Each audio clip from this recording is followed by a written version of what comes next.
Impro Theater and the cast and crew of this online performance would like to take this time to honor the indigenous peoples of the ancestral and unceded homelands we each inhabit, and to consider the legacy of colonization and its far-reaching effects.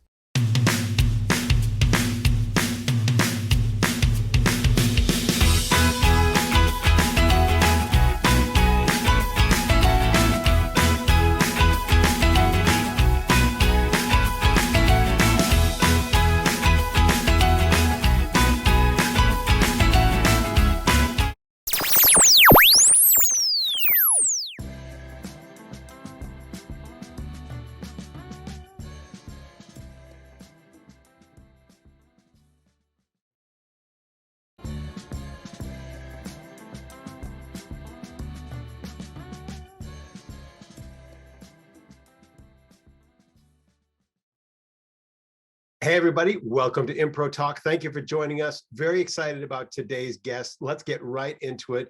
Please welcome actor and man about town, Mr. Jonathan P. Sims, who you might know as Mr. JP Sims on social media, right, Jonathan? Is that, I mean, I'm telling the truth. Formerly Red Crayons. Yeah. Thank you so much for joining us, Jonathan. Very excited to have you. So I've got some things on my agenda, but I want you to be able to take us anywhere that you want. But first, you're an LA dude, Yep. born and bred. So I've asked a couple of the guests who are LA people, was there something growing up that was like, hey, Hollywood is calling, I'm in LA, I live here, I'm an actor person, or do you think that was a factor in being a performing artist? I don't think like the Hollywood acting, I need to do that was a thing. My family just growing up was always, we watched a lot of movies, so I'm a big pop culture family. So like my oldest brother's favorite movies are Indiana Jones. I grew up on Star Wars, so just like film has always been around. Yeah. But for me on the acting side, it was kind of the opposite, where it was this thing that I kept doing and I didn't realize till like my senior year of college. I was like, oh, I actually like this. Like this is what I want to do. So, even growing up, me and my friends were big into comedy. Improv actually was my in for acting. I used to love Whose Line Is It Anyway? And then me and my friends, ever since the Office first premiered, we all like ate it up. So that was always my thing, like awkward comedy and improv.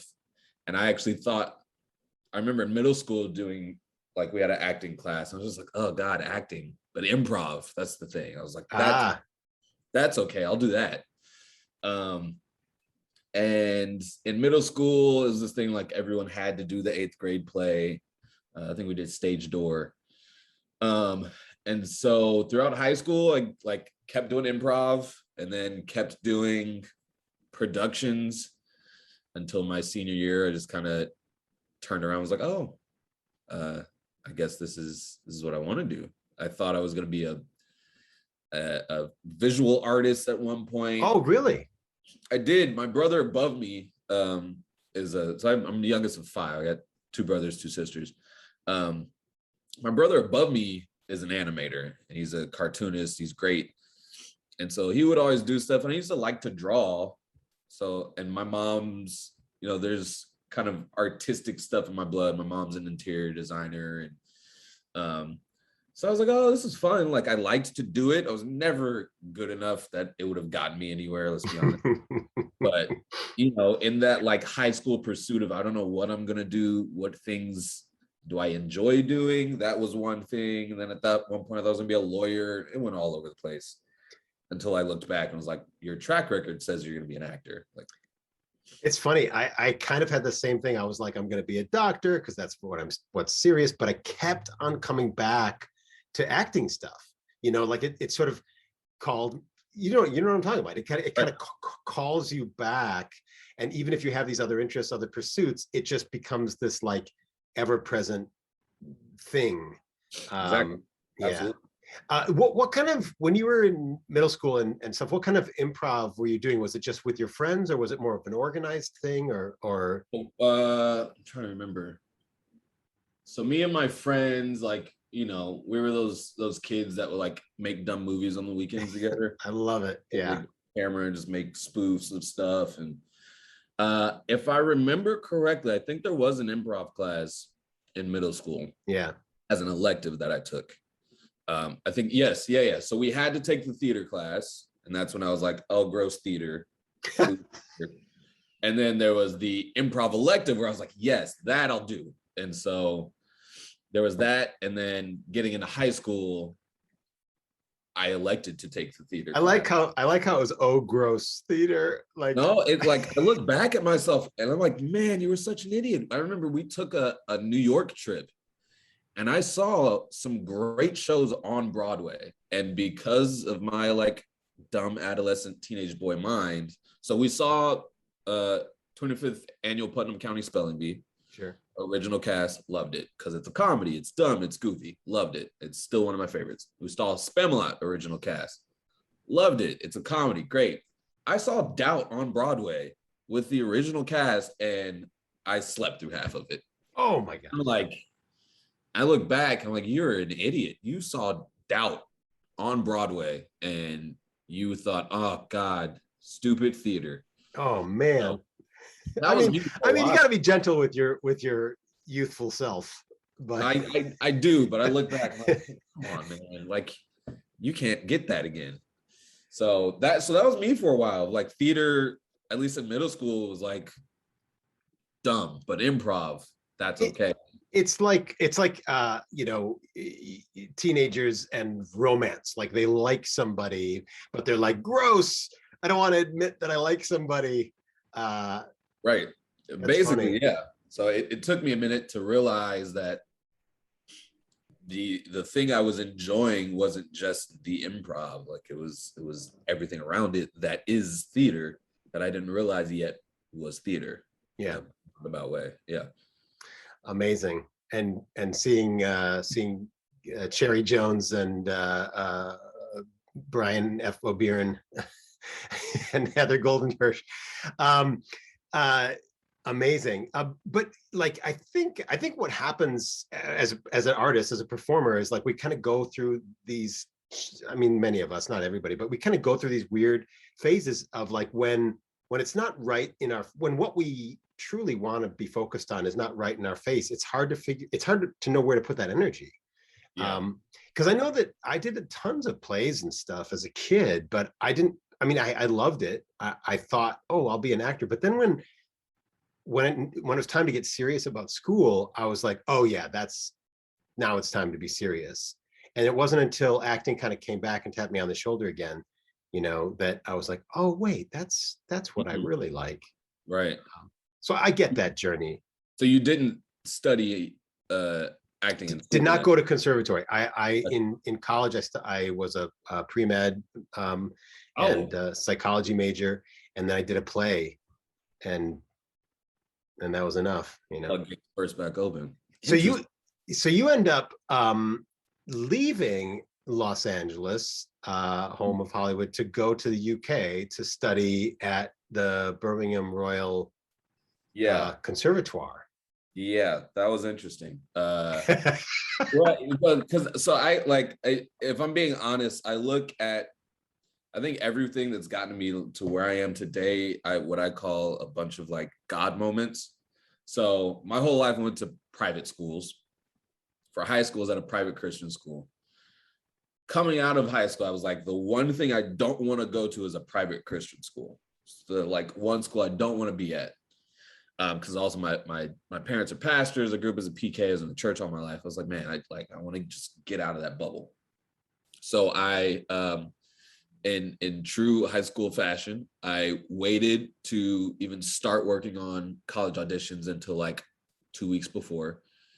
My theater teacher was, of course, pissed with me. So that wasn't going to leave me much of like where I could go, because there's no way it gets good enough for the places I was trying to get into, like Tisch and Juilliard.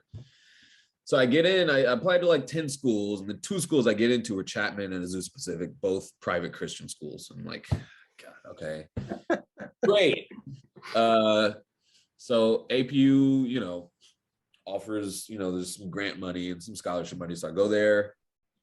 And so that was the first, like one of the first God moments, because being there, as much as I didn't want to go there, I've got through that program on the acting side, I've got mentors and professors who I'm still like work with today actively. So Andy Chapman is one who I've done shows with her being the director, and I work with her regularly with the Center Theater Group August Wilson Monologue Competition.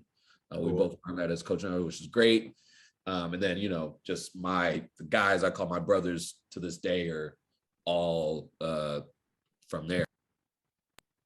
And then coming out of there, I was like, I don't want to go to grad school. Not going to happen. One of my professors was like, you guys should do the URDAs. I'm like, all right, we'll go to San Francisco. We'll go to San Francisco, do the URDAs, which is like the UC application for the URDAs. For anybody who isn't sure, it's a sort of a consortium of auditions. It's a way to audition for a bunch of institutions at the same time. Right. So you basically do this one application, and you just go and you kind of bounce around this hotel, kind of do audition for all these schools at once, and then if they wanted to speak to you after, they do. So I got some stuff from that, which was cool. And then of like the two programs, the program I really wanted was UCLA. They just revamped their program and added mocap, green screen, all this stuff. And one day during the URDAs, we're walking in the hall, and there's like in this side room, there's this school from Birmingham, England, that's like, hey, come audition for free. And I'm like, all right, well, can't hurt to audition for free. So I go there. And, I still had my audition for UCLA that happened. And then, I got called back for USC, which was great. Didn't end up getting into those. And this, the Royal Birmingham Conservatory, which at that time was just the Birmingham School of Acting at Birmingham City University.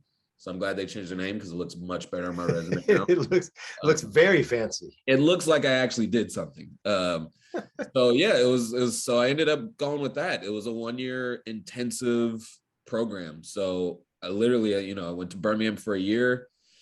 It wasn't a Master of Fine Arts; it's an MA. But I go to Birmingham for a year and get my degree, and I'm able to come back and like start working, because that was my one thing. I had friends who were working professionally as they kind of were getting their education, and I just knew I wasn't going to be able to do that. I wasn't going to they were able to do it and make it work. I knew I know my limits. I wasn't going to be able to make it work. So I waited, and I'm, thankful that I was another God moment, found like a 1-year program that I got everything that I think I needed, and was able to kind of get back here by 22, 23 and start working on my career, which is great. So yeah, I was there for a year. It was a good program. So it was focused on the British tradition. And so I think we did like 5 shows while we were there, 4 of them in like professional spaces throughout the city, which was really cool. If you ever get to do a show above a pub, it's the great way to end a show, is just go downstairs to the pub afterwards. But yeah, that was a great experience. And a lot of those, the majority of the people I went to school with, we're still close now. Some of them are still here in LA. And I imagine a kind of a huge education as a young person to go live in the UK and to go overseas. And had you spent time overseas before that? I'd been, for a week or here and there, but I'd never been for that long. For me, being a city kid, Birmingham is not necessarily a city. So on that side of it, like after the first couple months, I was like, oh, I don't know how long I can stay here. Like if I was in London or something, I would have been like, yes. But, most of the time we were just working anyway, 9 to 9, 9 to 6. So it kind of didn't matter necessarily. Yeah, it didn't matter. And then everything we wanted to travel to was in reach, Manchester and like I said, London, Glasgow, a few different places we went. This was when they were doing the search for Star Wars. So we actually went to audition for Star Wars in Manchester. I love it. Time. which was pretty fun. Yeah, so it was interesting. It was, kind of thrown in. I ended up going with two people I went to undergrad with, so I lived with them, but there were 5 other people in the program, and we all just kind of had our own little family. Did you come back with any UK like food habits, or like did you become a regular tea drinker, or did anything like that come back with you? I think tea is what came back with me. Okay. Tea definitely came back with me in a big way. So I love tea. I drink it. I actually don't like coffee at all, so tea is my thing. I think that's probably the one major thing that came back with me. I feel like there might have been some things I said differently for like the first year back. I love it. Do you remember, just off chance, this is just out of curiosity, do you remember some of the monologues you used to audition when you were young, like for college and then for the URDAs and that sort of thing? Not literally the words necessarily, right, but like did you do, I don't know, Shakespeare? Yeah. So for college, I did Our Town, which is like, dude, that's your college audition. Our Town, seriously. So I was that guy. It's funny because I just directed Our Town at the high school I teach at a couple years ago. So it was funny revisiting that. But I did the monologue where he's like coming up to Emily. He's asking her, like, she's been ignoring him, but he's been paying attention to her. So I did that one. And then we used to do this in high school, this like visual performing arts show where the students would create their own content. Sure. And I, for some god-awful reason, thought it was a good idea to turn one of Puck's soliloquies from Midsummer Night's Dream into a rap. Through the forest have I gone, but Athenian found I none. Again, because I waited 2 weeks to finally start working on things, I did it as a rap for my audition. And somehow they were like, all right, let's bring this to it. I look back at that. I'm like, what were you doing, dude? What were you thinking? I mean, I'd be intrigued by that. That's innovative. That's exciting. It's different, but yeah. For a teenager to be doing that, that's kind of cool. Come on. I'll take it. Thank you, Mike. Thank you. And then funnily enough, for my grad school auditions, actually took a part of a rap and turned it into a monologue. So Childish Gambino on his album Camp, the last song on the album, there's like a 5-minute monologue that he has. So I transcribed that and I cut it down. I did that, which was hilarious because then when they're like, all right, what will you be auditioning with? What's it from? And I'm like, oh, this is from Camp by Donald Glover. Like, okay. And when you're auditioning, like the rule of thumb is like try to pick something that the auditioners haven't seen before. So they have no idea that they don't know Childish Gambino from Donald Glover, from Community, from whatever. Exactly. So I was just like, oh, this is from Camp from Donald Glover. And that one I really enjoyed. That was kind of out of the box and interesting. But it was funny when we got to grad school, kind of in the first week, they had us, the 8 of us, do our monologues that we got in with for each other. And there was one guy in there, he comes up to me after, his name's Donald. He was like, was that Donald Glover? Like, was that Childish Gambino? I was like, yeah. I was like, you got me. Yeah, it was. It's like, that's pretty good. That's nice. Yeah. I enjoyed doing that one because no one ever knew what it was, so they couldn't like compare it to anything. I love it. I see right there. That's innovative. I'd have you come to Birmingham. Appreciate it, sir. Do you keep in touch with people in the UK? Like, have you been able to like? Man, I wish I'm gonna be honest. I wish I did better about keeping up with people. So like I said, everyone from my program, the program I did was an international program, and it just so happened that the international place everyone came from was America. So, so all of them, most of us were stayed in touch after, and at least half of them moved here to LA. And we still hang out regularly. You know, we would try to see each other at least for birthdays. Over COVID, we were kind of video chatting regularly. Yeah. The people that I met that were from Birmingham, were from England. I wish I kept in touch with some of them more. But we follow each other and stuff. So I see they're doing great stuff there. I've seen some of them have done some really cool shows, and they've got great careers, which is amazing. So do you recommend to the youth of today, do you recommend if they have a chance to study a theater arts or some performing arts related thing abroad, to do that for a change? Is there anything that you recommend about it? Or man, I think it's it's funny with what we do. It always depends on what your trajectory is. So for me, I was someone who thought I knew my trajectory and tried to dictate it, and then kept ending up places that I didn't plan to be, but it worked for me. Some people, because my program was focused on theater, and I think England is a great place to learn theater. If you're like, no, film is my thing, then maybe don't go to England. But then again, you might find something that works for you. So I would say it's definitely a door to consider. But even if your focus is theater, it still may not necessarily be for everyone. Your door may be foregoing school altogether, and you just start working. Who knows? And that's something I talk to my students about, because there's some that they're ready to work now, but it's like you're not actually ready. You need some more time in the incubator. You need to go to school. And there's some where I'm like, no, you could start now. Like, you can get an agent now, but still look at school. So I think it just depends on where you're at and what your trajectory is, really.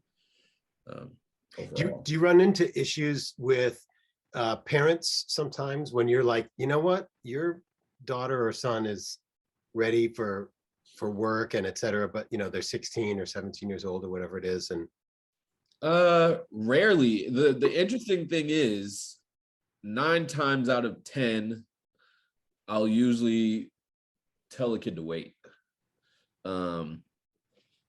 Just because there may be you've got the talent, you know what you're doing, but as a person, you need to develop more to be able to handle what's out there. The business side and everything else. Business side, but also just there's a vulnerability that you have to be okay with and ready for, and a risk that comes, like a personal, emotional, spiritual, mental risk that comes with being able to jump in character to character. And if you don't know how to handle that, that I've seen kids in the room who get lost and they don't know how to get back, because they're the character took them to some bad memory that they have, and now they're stuck there. And so I've seen kids that want to do this, but it's you need some time to figure out some personal stuff, or you need some time to, like you said, the business. But what I love about our school is we've got a pretty large arts presence on campus. And so any students or families that bring their kids to our school for our program kind of understand that every arts teacher is a professional in their field and is actively working. So they're usually pretty good about kind of hearing what we have to say and getting our 2 cents without too much pushback.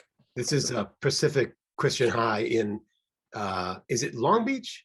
Santa Monica. Oh, Santa Monica, forgive me. Pacifica Christian High in Santa Monica. And also my alma mater. So that's where I originated that lovely puck. Right. Yeah. There's a video of that. The kids are going to spring that on you. It's somewhere. I'm sure. That's such a great point, though, for any performing arts person is, and I think it's a question you have to ask yourself continually, is, are you ready emotionally, spiritually, psychologically, mentally, to dive into the vulnerability of this next thing, this next job, or this next audition, or this next phase in your life? Because if you're not, you might be able to pull off the actual performing, Right. but it might, like you say, it might leave you, you know, with some residual issue. Yeah. And I remember Rogue Machine did Gunshot Medley, which anyone that hasn't seen that is an amazing play. Deshaun Terry, Collaborative Artist Block. Yeah. Deshaun directed it. So it's written by Deanna Michelle Daniel.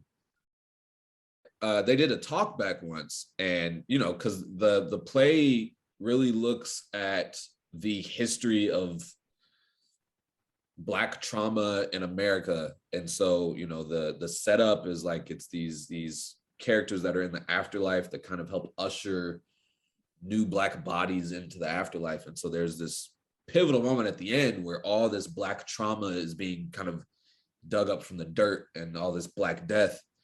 And so this character played by Millie Langford has this emotional break at the end that is profound and moving and beautiful. But there was a talk back, and even she was saying, like, as someone who knew what she was getting into, was saying how she like has to debrief after a show and just like go, just, you know, just let go for a day, just like breathe because of how heavy it gets. So even then, as someone who knows what they're doing, like it's then understanding how the impact that can have on you, and then knowing yourself to know how to like get out of it and break free from it for a bit. So it's a, if you don't have a full understanding of yourself, it can be risky, which, you know, acting is supposed to be, right? Do you think involved? Do you think you've come up against people who, this is an undiplomatic way of saying it, but people who work in theater and television and film who should know better, but don't necessarily respect what it takes to, you know, absorb a script, absorb a character, and live and breathe it emotionally? And have you come up against it when you feel like, you know what, I can't just turn it on and off in 10 minutes? Right. Wow, that's a good question. I think from which standpoint? From like a cast member, a fellow cast member? You know, I'm thinking like when you get an audition. Right. And the agent says, you know, we need this right now. And you're like, it's just 3 pages of some pretty emotional stuff or whatever it is. Right. Yeah. I think I've been fortunate enough that I haven't been like pressed on like that. Yeah. My agent personally is pretty great of like understanding the process and all that stuff. Shout out to Happen Agency, Shauna Griffith. But and that's the word for it, is process. Is that exactly. It's a process to get into it, and it's a process to get back out of it. Right. It's all a process. Yeah, I don't think I've run up, thankfully, I don't think I've run up against anyone that wasn't understanding of that yet. Have you? Oh yeah. Yeah. Speaking of Rogue Machine, Jonathan did Les Blancs, the Lorraine Hansberry show, at Rogue Machine, and I wasn't unfortunately able to see it, but the people who I know who saw it said Jonathan P. Sims was amazing in that play. I appreciate you, sir. Speaking of Les Blancs, how was that for you? Yeah, I mean, that seems like it would be a really amazing. It absolutely was.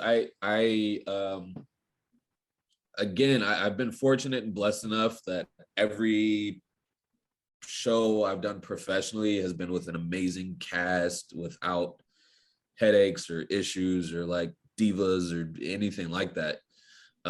Les Blancs was no exception, but I that's one I look back on very fondly, because I think that was one where everyone involved was on their A game, which was great. It was directed by Greg T. Daniel. Love working with him. And so everyone was on their A game, but it was also, interestingly enough, it was at a time where that conversation was needed. I think we did that summer of 2016, where we were experiencing some very similar things to what we experienced summer of 2020. But it was also getting to, I don't know, it was cathartic for many of us because it was coming at a time where we needed to have this discussion. And it was like the perfect meeting of artistry and kind of where the world was at the time. The conversation, the social conversation. Yeah, because the way, you know, because for those that don't know, it's a Lorraine Hansberry play, and she writes it in a way, she uses South Africa as an allegory for the civil rights movement at the time when she wrote it in the 60s. It's her last play, actually. And so there was, it was, the way it's written is beautiful because it doesn't give you an answer on like who's right. It presents every possible side and spectrum of that same conversation that we were having in 2016, and it doesn't villainize anyone, right? Like there's clear antagonists within the story, and there are clear like atrocious acts that take place within the story, but our protagonists do some things as well that are kind of pushing the bounds. So the way she writes is she gives every character a chance to like speak their piece and be 100% of like, look, this is where I'm coming from. And so it's a play where, yes, there are some people you definitely walk out hating. Yeah. That person was wrong, but she doesn't write them as a quote unquote villain. They're not wrong because she said they're wrong. They're wrong because of their acts and what they do. But then it does not give you an answer of like who was right in the story, you know, because you can see everyone's perspective and it's like, well, he had a point, but she had a point. But so I think it was like this, yeah, it's a great play that I think doesn't get enough, doesn't get its due as much as it should. And I don't think it sees the light of day as much as it should. But yeah, that experience for me was amazing. And that's one that I would love to get a crack at again.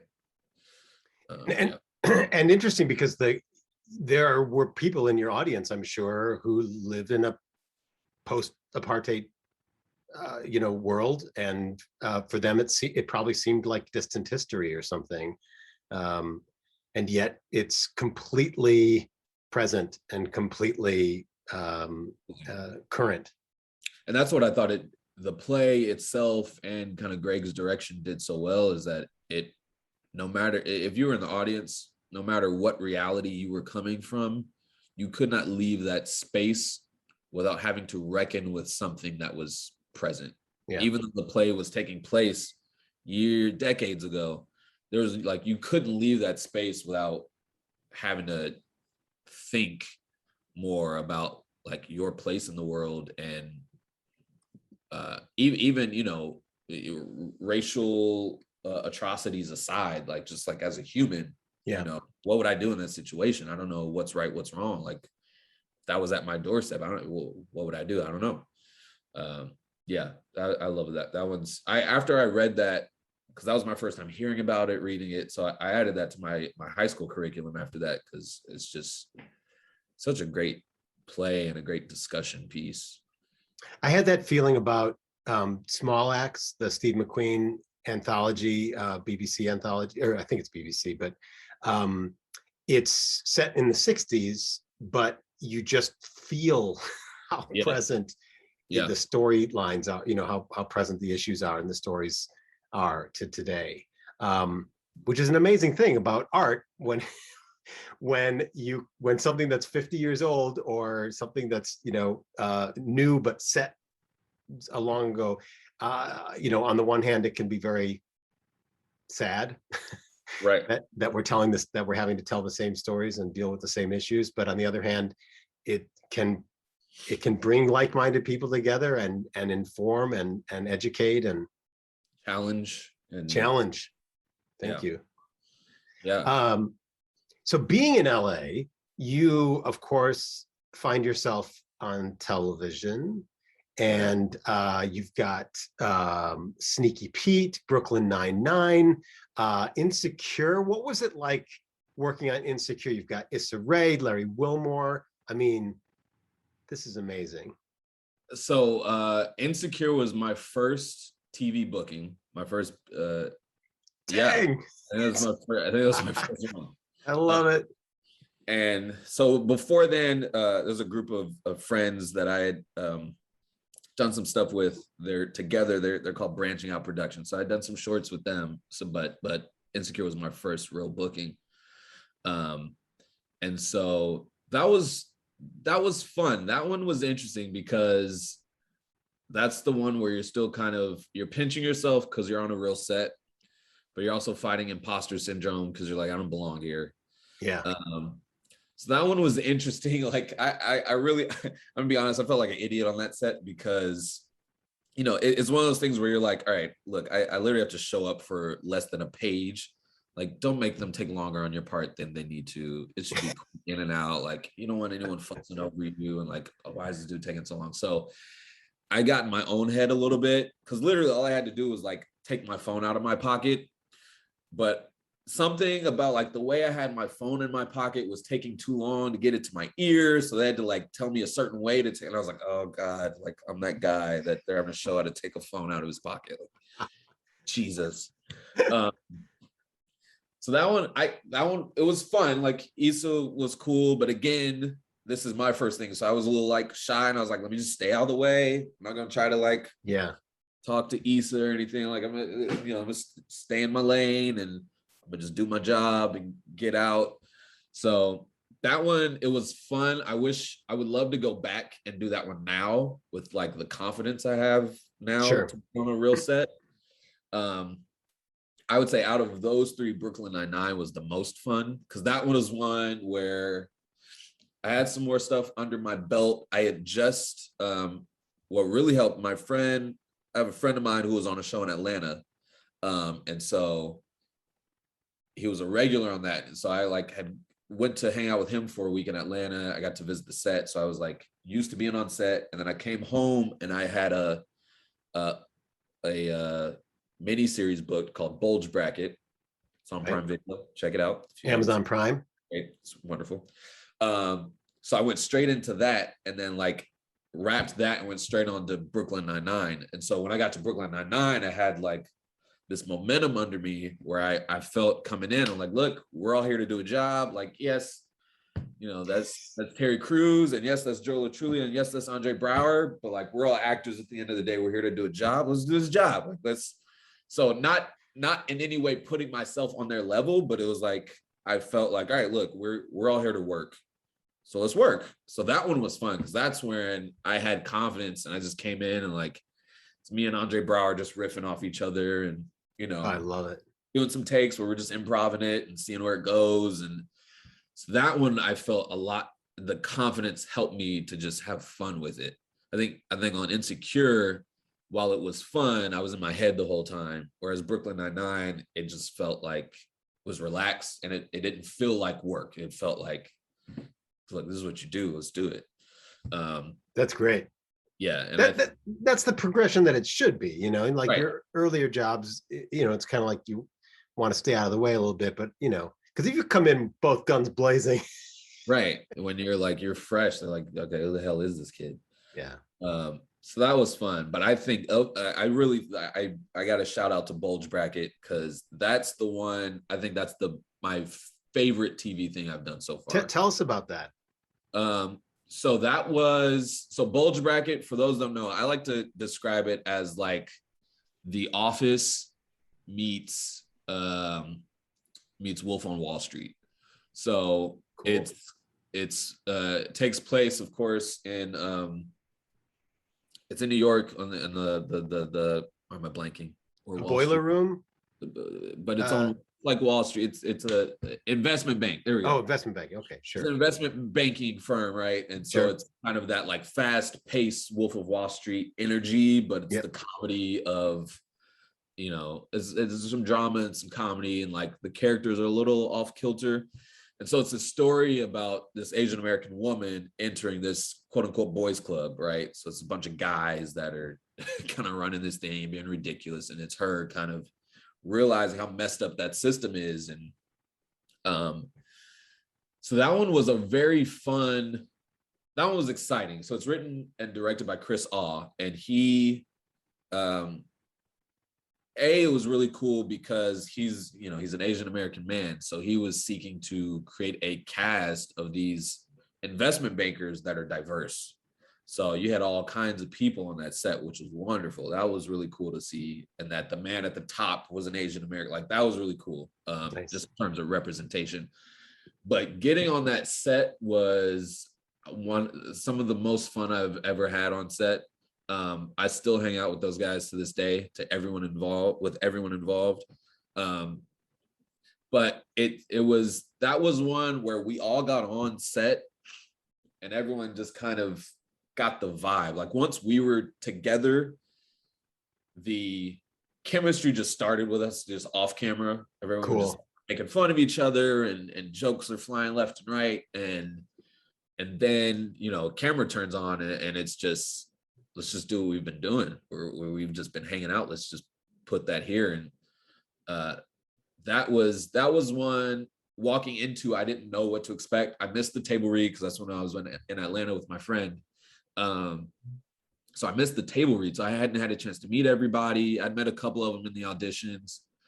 And so getting on set was really my first time around everybody and kind of figuring out the vibe. And it was just, man, I didn't know, because I knew it was like a smaller budget thing. So I didn't know what to expect coming on set.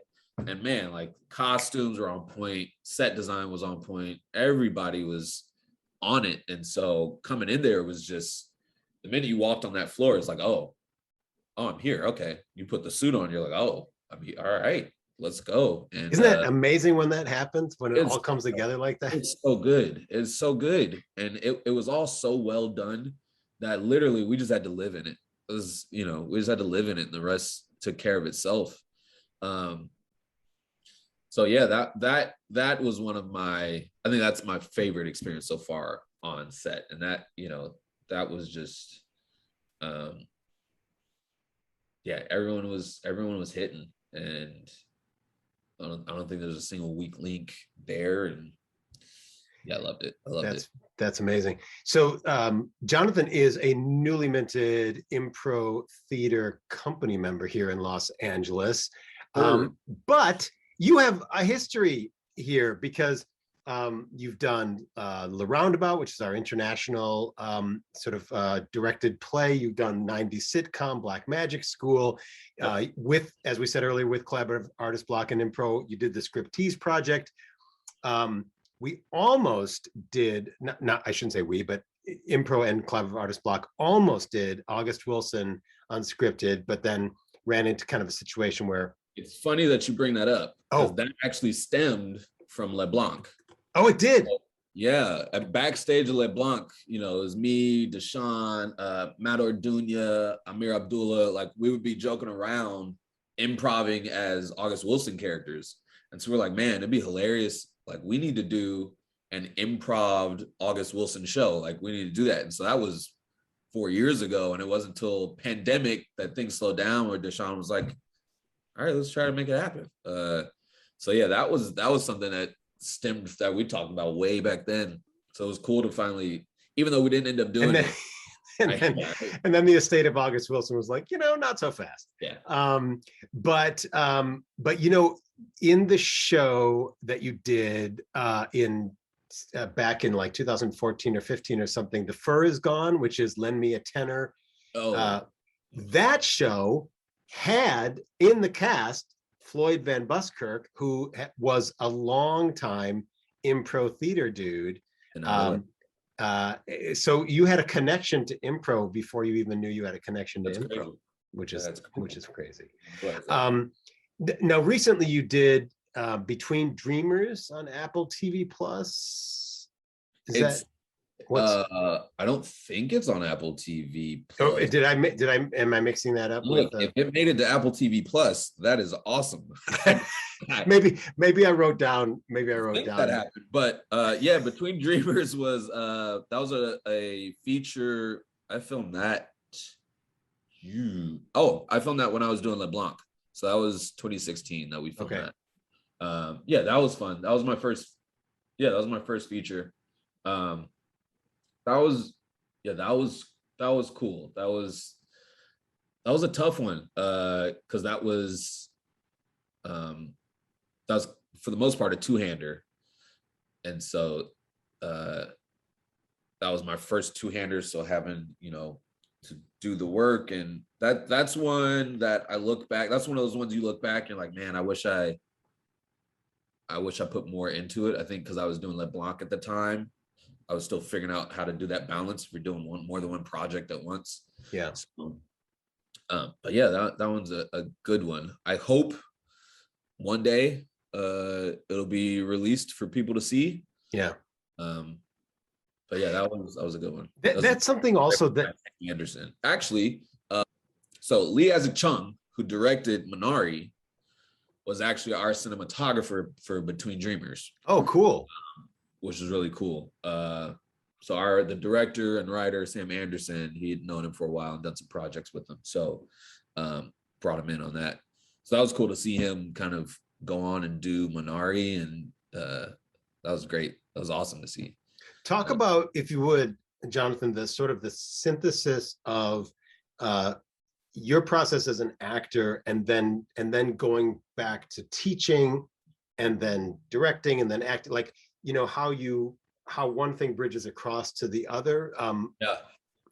For starters, I never wanted to teach, ever. That was the first thing from my radar. Coming out of grad school, I was like, I don't want to teach, but I also don't want to go back to retail.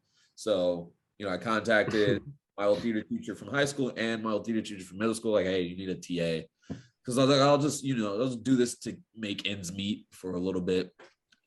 Didn't realize that 8 years later I'd still be teaching. Yeah. But I think it's kind of like this cyclical thing where what I'm able to learn and do as an actor definitely informs what I'm bringing back to my students. And it's funny because you'll get the itch after each production, because it's like, oh, I wish I could do that part right now. So yeah. It's interesting. We're being around these kids that are like learning it and trying to figure it out. It actually fuels me to then want to go back out and keep doing it. And then on the directing side, it's fun to, as I do stuff as an actor, really watch the directors and how they piece stuff together and try to take that back to, because professionally I'm not a director, but to try to take that stuff back to my students and help them learn. And so it's awesome because I can take me now being 12, 13 years removed from my seniors, my high school seniors. I'm 13 years down the road that some of them want to be. And so that's also great in being able to come back to them of like, here's these things that for me, I had to get through as an actor. So we were talking about vulnerability earlier. Like for me, there was a while where like vulnerability was not a thing for me. I was like, no, I don't cry. I don't feel things. It's not me.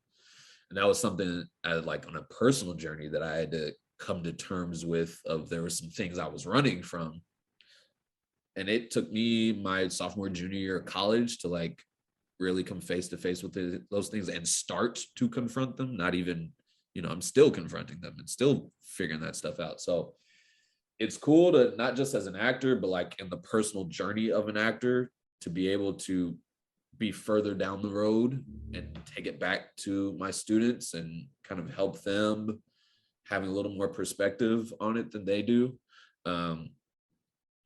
But like the passion for the acting fuels the passion for the teaching, fuels the passion for the acting, just goes round and round. So the more stuff I learn working, I want to bring it back to them. And then once they start going, then I just get like, oh, I got to get back out there. Absolutely. And when people ask me about teaching, why I do it or whatever it is, that's a great way. That's just like the perfect way to put it, is when you're directing something or when you're teaching something, you're helping people, figure out how to, draw it out of themselves or connect. And that connecting and that drawing out are things that we as artists need to just we need to constantly be doing it, but we also need to constantly remind ourselves that we can do it and how we can do it, and workarounds when you didn't get enough sleep last night, or you've been sick for a week, or you something in your personal life is going on, but you still need to do it. And teaching and directing, I think, is just this amazing way to like kind of come at it from all these different angles, and then go home and be able to say like, hey, I can come at it from all different angles with myself as well. Right. Yeah. And that's such a great point of like coming at it from all different angles for yourself. Cause I think it actually helps, at least for me personally, to become a better actor. Cause then, as if I'm in theater class or for like teaching, or if I'm directing a show, I may be like, hey, you need to go home, you need to do this, you need to do X, Y, and Z when you're in that moment. And so it's helpful for me, because then there's times I'll be working and I'm like, okay, that thing you told so-and-so the other day, are you doing that right now? I don't think you are. All right, just like, bring back, regroup. So it's helpful to kind of put what should be happening, see yourself kind of instructing on what should be happening.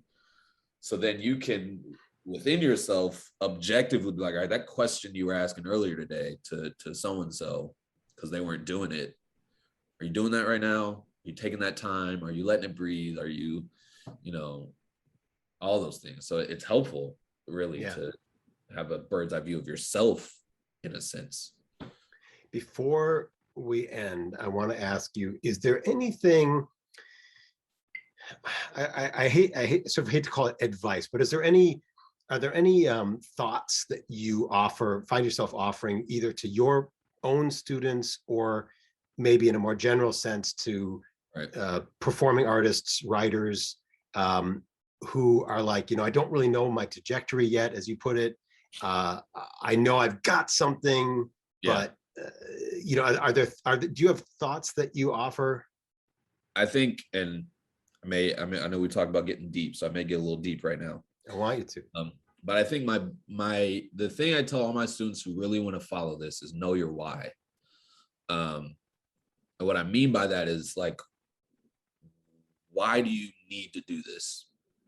Why do you need to do this? Because whatever that why is, it's got to be strong enough to keep you going when you're not booking. It's got to be strong enough to keep you going when you don't know where the next gig is coming from, or when you don't have that agent yet, or for those that aren't from here, when you just moved to LA or just moved to New York and you're trying to figure it out. It's got to be something that can carry you when the work's not coming. So for me, when I was 8 years old, my dad like had a massive stroke. So he was blind, comatose, all this stuff. He came out of it, but since then he's never been the same. So, his right side's been paralyzed. He had like he's got this thing called aphasia. So the words he's thinking, he can't express. It doesn't come out properly. So, the word he says the most is for. And so like that was when I was 8. 4 years later, he had a second stroke. 2009, he had a third one that was as bad as the first one. And since then he's just had all these like small mini strokes, and he's had some big ones, and it's just kind of gotten worse over time. And for me, movies and pop culture, like that was always a thing for me where I could escape and I could not think about life. And I remember there was this J.J. Abrams movie, and for some of you, this may be like, really, that's the one, called Super 8 that came out. Yep, I know it. Yeah, and so for me, that movie, like I really anticipated, like I couldn't wait for that movie. It's like, oh, this could be great. I'm a huge sci-fi, like fantasy nerd. And so I was like, oh, this is gonna be great. But then I saw it, and for me, much of my life, I've felt like, just because of the state my dad has been in, and he's kind of been in a home for 8 years, like since I was 8, I feel like I haven't had my dad. I haven't really had him there. It's my mom kind of raised us as a single mother, kind of. And I just want to be, I don't mean that any offense to anyone who has lost parents. I'm going to be very clear about that. There's been a level of absence that has been felt.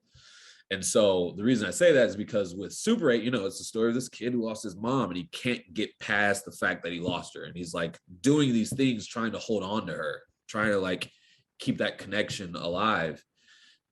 And of course, it's in this huge sci-fi film, and it's in the middle of like trains floating and aliens and all this stuff. But like at the heart of it is this kid. And I remember watching that during one of the hardest summers of my life, when my dad had just had his 3rd stroke. And I'm like, man, it's like, how's this getting worse? I remember watching that, and I, for whatever reason, like felt seen. And I was like, that's where I'm at right now. And I felt seen, and it hit me right where I was. And that was, I think that was either my senior year of high school or freshman year of college. And this was after I decided that I'm like, acting is going to be the thing. But I remember seeing that and being like, if I do what I love, this is what it's capable of.